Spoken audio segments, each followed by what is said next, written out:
ముందు విధ్వంసం చేయడం ఆ తర్వాత అంతా తామే చేశామని క్రెడిట్ చోరీ చేయడం ఇది జగన్ తీరు. రాజధాని నుంచి ఇప్పుడు భోగాపురం ఎయిర్పోర్ట్ వరకు అన్ని మాట మార్చడం, మడమ తిప్పడమే వైసీపీ హయాంలో ఏమీ పట్టించుకోకుండా ఇప్పుడు కూటమి ప్రభుత్వం చేసిన అభివృద్ధిని తమ ఖాతాలో వేసేందుకు జగన్ తాపత్రయపడుతున్నారు.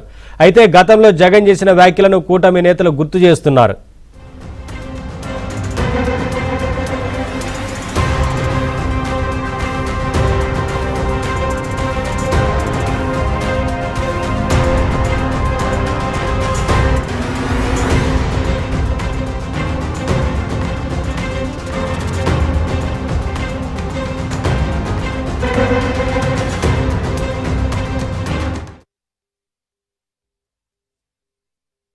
ఉన్న విశాఖపట్నం ఎయిర్పోర్ట్ లో మధ్యాహ్నం పూట పోతే ఈగలు తోలుకుంటున్నాం.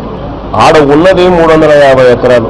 సరే, ఆ 350 ఎకరాలకు ఇంకా చాలా భూమి ఉంది. ఆ భూమి సరిపోతుందా సరిపోదా అన్నది ఫస్ట్ అధ్యయనం చేయండి. ఇది ఏ రకంగా న్యాయం? ఉన్న విశాఖపట్నం ఎయిర్పోర్ట్ను బాగా ఉన్నదాన్ని వదిలేసి వేరే చోటికి పోయి ఎయిర్పోర్ట్ పేరిట అక్వైర్ చేయాలి అని చెప్పి దిక్కుమాలిన ఆలోచన చేయడం, రైతులు కడుపు కొట్టడం నిజంగా ఎంత మటుకు ధర్మం అని అడుగుతా ఉన్నా. గట్టిగా పోరాడదాం, గట్టిగా నిలబడదాం. ఇంకొకటి కూడా చెప్తా ఉన్నా, కోర్టుకు కూడా పోదాం. కోర్టులో కేసులు వేసినా కూడా గట్టిగా దీన్ని ఆపే కార్యక్రమం చేద్దాం.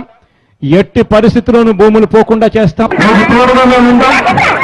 కోర్టుకు కూడా పోదాం, అన్ని రకాలుగా తోడుగా ఉంటాం.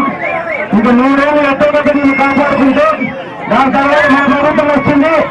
ఎవరు కూడా మీకు ఎటువంటి అన్యాయం చేయకుండా అన్ని ఒకవేళ బలవంతంగా తీసుకుంటే మనం వచ్చిన తర్వాత అన్ని ఆ భూములు వెనక్కి కూడా తిరిగిస్తామని కూడా